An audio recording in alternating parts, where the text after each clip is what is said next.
Vajai and so we're going to move right along. Perhaps just let me lay out the format, it will be better.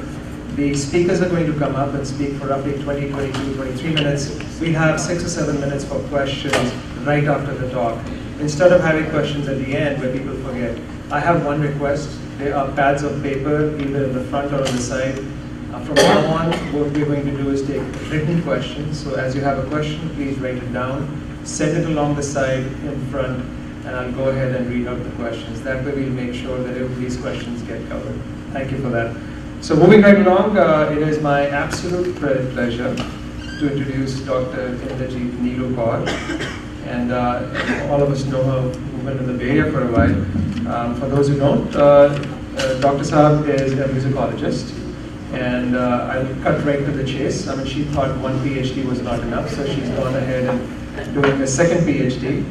But she's published a lot in scholarly journals, attended a number of conferences. She's a frequent speaker, including at Oxford University and Berkeley. For those of you who don't know, she's also been she was in the formative part of the Kirtan competition of the Sri Hemkund speech and Kirtan competition that happens yearly.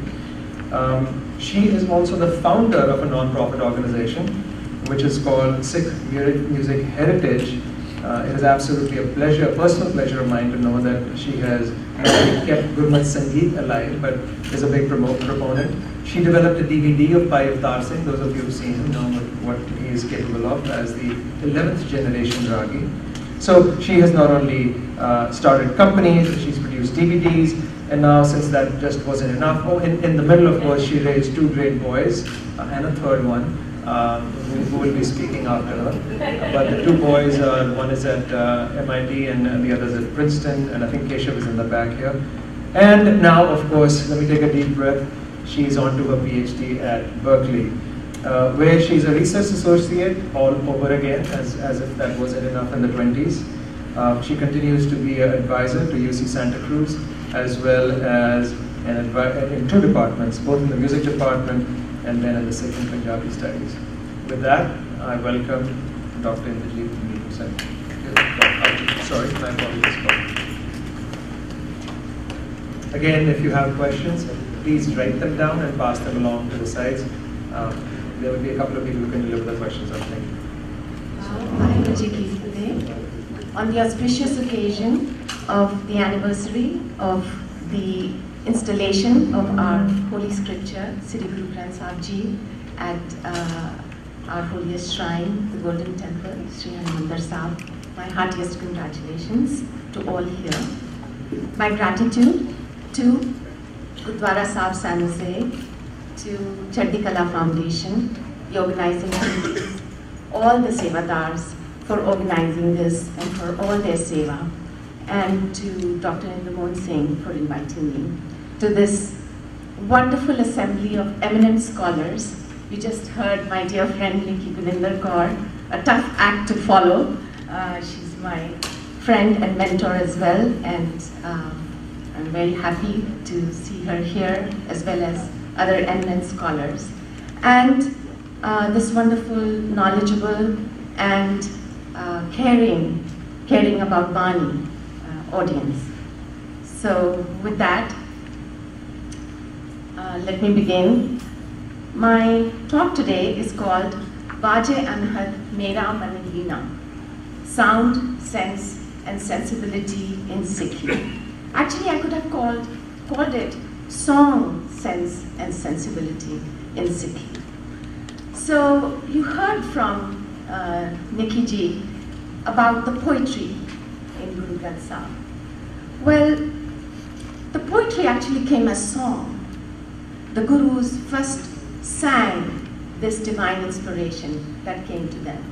And when they wrote it down and organized it in our holy scripture, the Sri Guru Granth Sahib, they organized it by musical parameters. It is organized by rag, the melodic modes that were prevalent then and are still prevalent. So our Bani is song. And again, as Nikki said, we don't want to use these words poetry or song in ways that seem disrespectful to this divine inspiration, to this sacred Shabad, this divine word. I would like to clarify that the word song or sound is used with a great respect and with that understanding that this is divine inspiration. Guru Granth Sahib is our source of guidance for our daily lives, our spiritual guide, our inspiration. And we look to Guru Granth Sahib for information, for guidance on many, many things, and for understanding the world, understanding ourselves. But there's also a lot of music in Guru Granth Sahib. There's a lot of information about that song, how the song was sung, how to sing it, what is the purpose, what are we to obtain when we sing it, why sing it, why not just say it? The answers to these questions are in the Guru Granth Sahib itself. And that is what I want to talk about. What is that sound? What is that song? What is the sense with which to sing it? And what is the sensibility that we are to acquire when we sing, when we experience it? So this is the kind of work I'm doing as a musicologist. And my purpose is to look for that information and try to translate it to practical guidelines for singing Bani, for Kirtan. And some of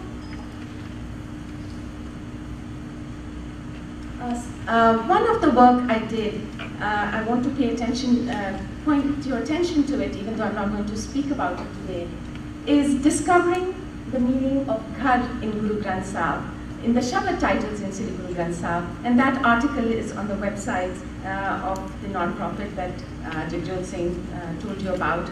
I would please request you to read it because I would love to get some feedback on this work that I did. And this is again talking about what is the meaning of that particular concept that is a designation in the Shabad titles. So moving on to today's topic, Kirtan. Bani tells us, Kaljug mein Kirtan Pradhana. In this dark age of Kali Yug, the Kirtan of the Lord's praise is the most sublime and exalted. Gurmukh japiye lai dhyana. Become Gurmukh, chant and focus your meditation. So singing the divine praise is seen as sublime, as the best way to become Guru-oriented, to meditate, to feel exalted. In Kirtan, there are two aspects. Kirat is the praise of God, but there is also Tan in there. Tan is our body. With our body, with our senses, sing, listen, feel. But to what? And that is what I want to talk about. What is it that we want to focus on when we listen to song and music? Har kirtan sune, har kirtan gaave, this jan dukh nikat nahi aave. So further, we are being told that when we listen to that praise, we will not experience dukh.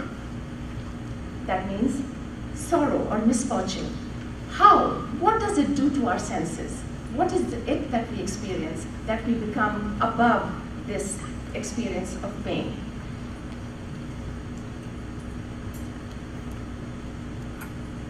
Gurbani, as I just said, has been organized in Rag, the melodious moves. Dhan surab surangane, alapat sab dikh jaye. So I'm kind of setting the stage, asking the questions, and then we'll try to come up with the answers. So sing those beautiful rags, which when chanted, eliminate all desire. Okay? But how? What are they? How to sing them? Well, there is a model for the rag and for music. Geet rag ghanatal sikure. The various songs, tunes, and rhythms are false. Trehgun upje bin se dure. They lead to worldly entrapment and distance from the divine. So we are being told, sing. Right? Sing, use rag, use beautiful rags. Yet we are also being told that look, they can be false. Those tunes can lead you to the wrong way. And that's what happened in the case of the shootings. The person was actually listening to hate music with lyrics that talked about killing Jews and blacks and people who were seen as others. And so there is the music that can lead to worldly entrapment and distance from the divine. But we are given a model for singing. Ik gawat rahe, man saad na paaye. Some sing on and on, but their minds do not find happiness. Why? Home vich gawe. Why do they not find peace? Why is that music not useful? Because they are singing in egotism. They are not singing to seek connection with the divine. And that singing is wasted uselessly. Gavan gave, chin naam pyar. Those who love. Again, that difference between hatred and love. That difference between othering and with feeling the divine and the oneness. Gavan gave, chin naam pyar. It is those who really sing. The ones who sing in love are the ones who really sing. Sachi Bani, Sabad Vichar. They contemplate the true Bani of the word and the Shabad. So they sing about love, they connect with Bani, and they contemplate. They take it in, they imbibe it. There is a model also for the singer. So there is a model for the song, for the music. There is a model for the singer as well. Omkar ek dhun ek hai, ek raag alape. Who is a good singer? One who sings the melody of the one universal creator. Eka desi, ek dikhave, eko reha byaate. In the land of the one shows the way to the one and remains immersed in the one. There is no other, it's all one. Eka surat, eka hi seva, eko gurke jave. Again that focus on one. Bhalo bhalo re kirtanya. Such is a fine Kirtan singer. So not one who is saying, I am singing beautifully.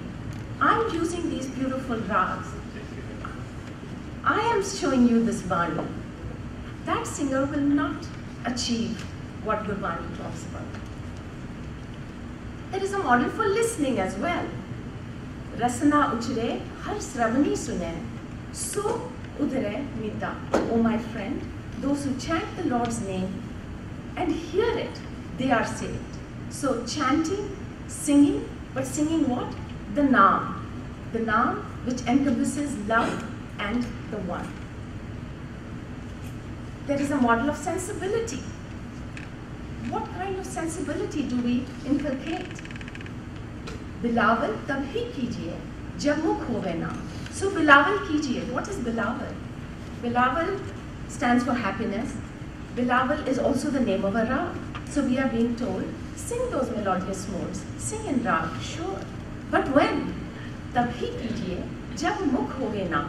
When you are connecting with Naam, with that one. Rag, naad, sabad, suhne, ja lage sahaj dhyan. The word sahaj is very important here.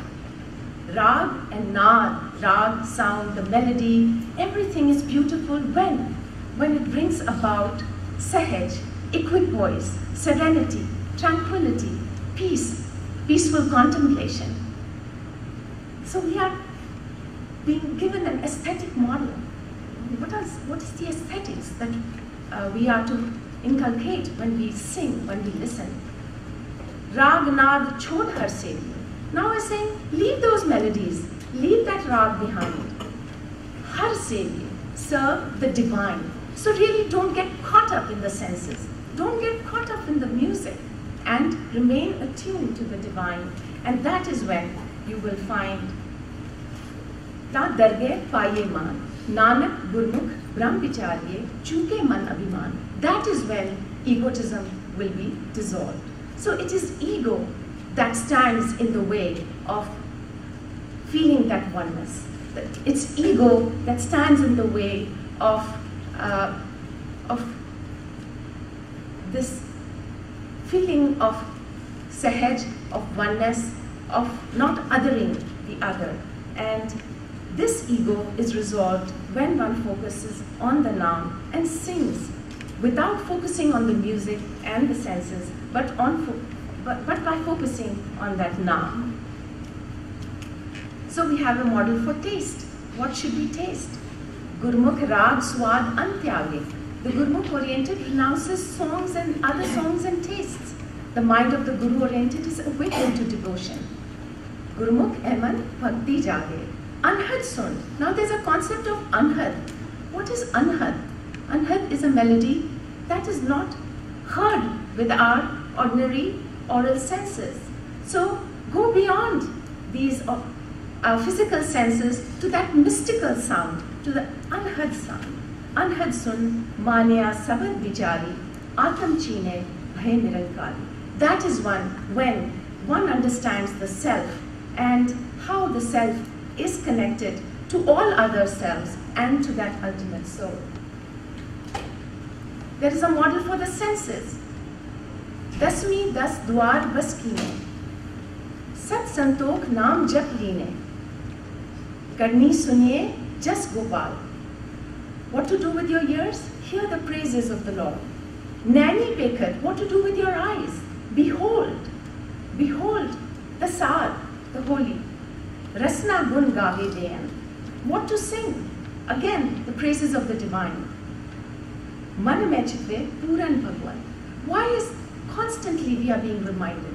It is not about worldly pleasures. It is not about othering the other. It is not about feeling distinct. It is about merging. It is about feeling one. We are being asked to taste Harras. What is this aesthetic sense? What is this taste? What is this experience? Anaras chuke, Harras manvasai. Other aesthetic experiences are forgotten when the divine aesthetic experience comes to dwell in the mind. Jitni bhook an rasasar hai, titni bhook phir lage. The more one feels hunger for other ras, other tastes, other senses, the more this hunger persists. Jis har aap kripa kare, so beche sir gur aage. Those who, unto whom the Lord himself shows mercy, bow their head to the Guru. Again, humility, lack of egotism. Jan Nanak harras triptaya, phir dukh na lage. Servant Nanak is satisfied by harras, shall never feel hungry again. So this is a sense beyond the physical senses. It is a sense which is mystical. It is one which satisfies, such that never again one is hungry or thirsty. And so, to conclude, sound, sense and sensibility in Sikhi, or song, sense and sensibility in Sikhi. What is it? Sing. Let us sing, but what? The Guru's praise, the praise of the Lord. How? In a way that releases egotism. And what does that do? Giving up egotism is the way to realize the divine. And so, inculcate that sense and that sensibility to merge with the divine and to end duality. Thank you.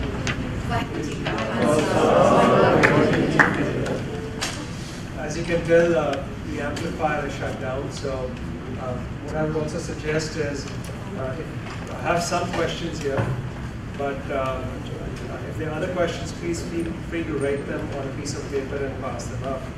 And what I'm going to do is pass these on to Benji and let her determine which questions to answer.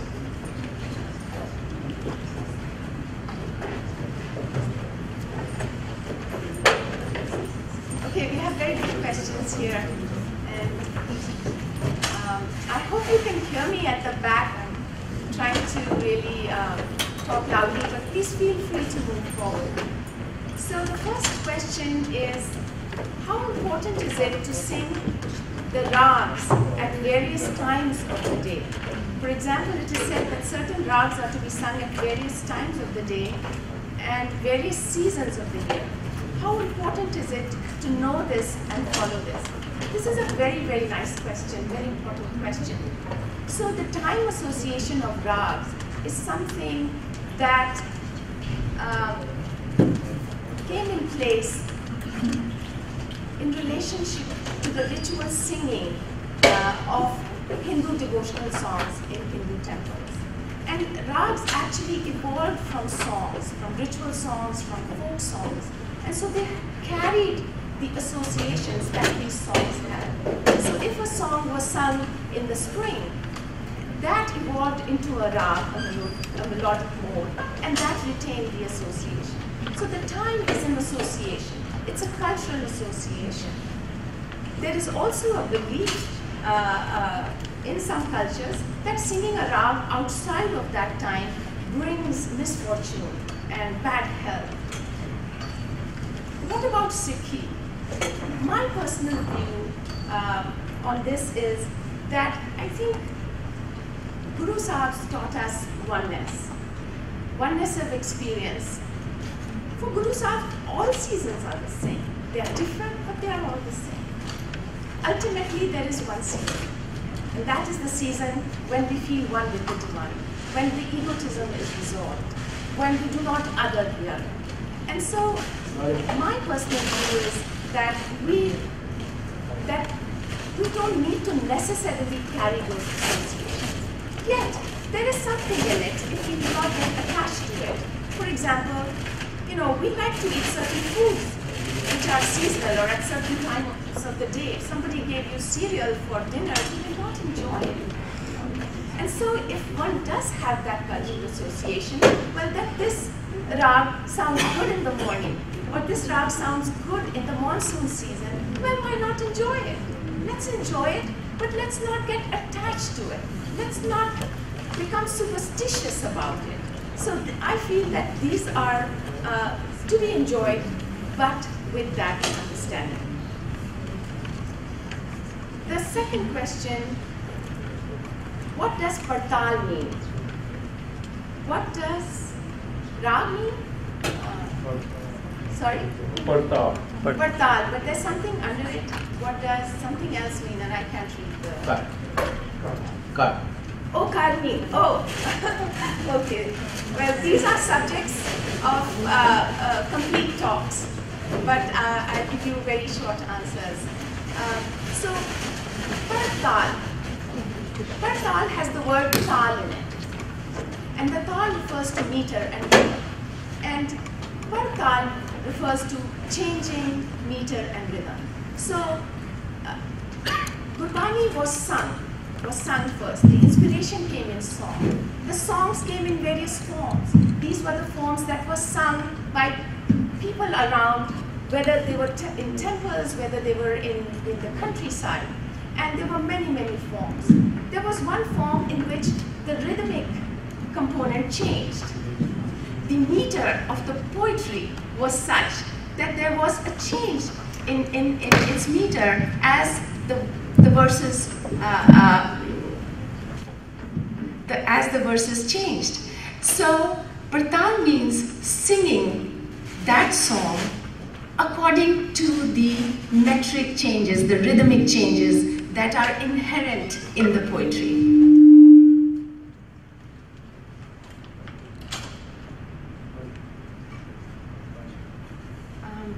Second part was kar. What is the meaning of kar? This is a very, very important question because ghar occurs so often in Guru Granth Sahib. It occurs in the Shabad titles of so many Shabads. Shri Rag Mera Pehla, Kar Tuja. So we are told in the Shabad titles, in the headings, who's the author, what is the rag in which that author, our Guru Sahibs, mostly sang. But then it also says ghar. There is a designation, there is an indication of a ghar. Ghar literally means house. Okay? What does it mean musically? Because most of the designations are musical parameters. And most scholars agree that ghar refers to something musical. But there is no consensus, no even sort of understanding really of what ghar means. And that's why I referred to my paper that I have on that website, sikhmusicheritage.org, where I have put forth my views on what I think ghar means. And I think ghar means, in this context, a system of singing, Our Guru Sahib, especially Guru Nanak Ji, was traveling all over, singing to people, communicating with music. Music was a means of communication. The songs were in vernaculars, not in a language that people did not understand. They were in the melodious modes that people used. They were in the forms that people used. So it was a means of communication. And wherever, that's my understanding, Guru Sahib went, they communicated in that local mode. You know, the local song forms, the local songs, the local language, and the local idioms and metaphors we find in Guru Granth Sahib. And so, if they went east, maybe it was that eastern system of singing that rag. And the clue I got, which is very, very important, is that if we look at the songs in Rag Gauri, there is no ghar designation. If we look at, that is the only one rag in which the shabads do not have a ghar designation. Instead, what we have is rag variant forms. Gauri Gwareri, Gauri Purvi, Gauri Dakhini. And so my hypothesis is that ghars were these rag variants. Similarly for other rags, there was Purvi version, a Dakhini version. But these were not enumerated. So I humbly say that perhaps, you know, with time, they could have been enumerated. And it is a system of the melodies that was prevalent in different regions, because the Gauri versions are mostly regional versions. So that's my take on ghar. I do not think that it refers to tal, though often I think people will say that, because tal was a word that was prevalent then. If the Guru Sahibs used rag in the designation, why would they be mysterious and not use tal in the designation? They would just say rag so-and-so and tal so-and-so. But they did not use the word tal, except in partal. Those are the 30 or so shabads where it occurs. So this means that they were referring to something else. And the fact that it does not occur in Gauri, where the regional variants are there, my hypothesis is that the versions are regional versions primarily. Okay. Who assigned rags to the shabads of bhagats like Kabir or Farid? The poet or the guru? Okay, this is again an important question. It's a difficult question. I think, you know, questions that are historical questions are quite difficult to answer, and a lot of research is done. This particular one, I have not done research as such, so I will just give a tentative answer. It was the prevalent mode of singing at that time to sing in rag.